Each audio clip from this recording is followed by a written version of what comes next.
Olympic hero Peter Bol has been cleared to run again, but his doping case has taken another twist. When his B sample came back, the Aussie runner declared he'd been exonerated. But Sport Integrity Australia says the matter's not over yet.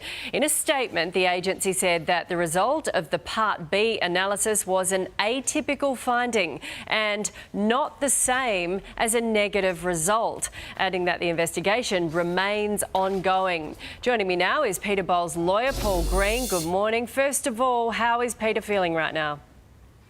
Well, Peter is very relieved, obviously, elated. You know, it was almost surreal last night when we got the news that, in fact, his B did not confirm his A.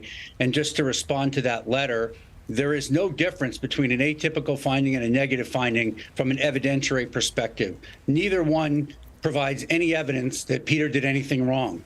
They can continue an investigation all they want, interview him, do whatever. There's no evidence. We're in an evidence-based world. They have the burden to prove he did something wrong to the comfortable satisfaction of any hearing panel, and they can't do that. There's no urine test to prove anything. So they're saying the result was atypical, it was not negative, and it wasn't positive. What are they actually saying? Because for a lot of us, we don't know what that means. I mean, an atypical finding is something that's considered not normal, but it doesn't mean that it's a positive test.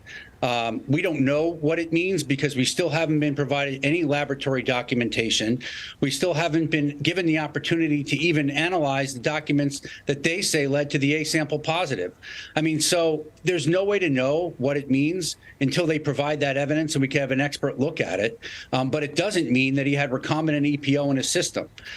People have EPO at different levels.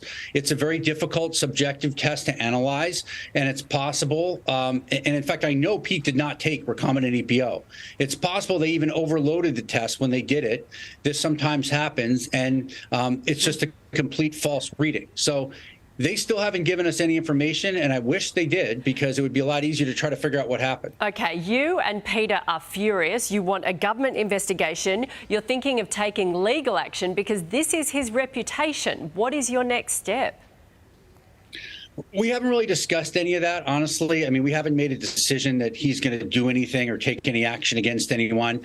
I really want Pete to focus on his life and his career now that he has it back. He's eligible. Pete's a runner. He represents Australia with honor every time he puts on that uniform. He's got the World Championships coming up this summer. That's where I want his focus to be.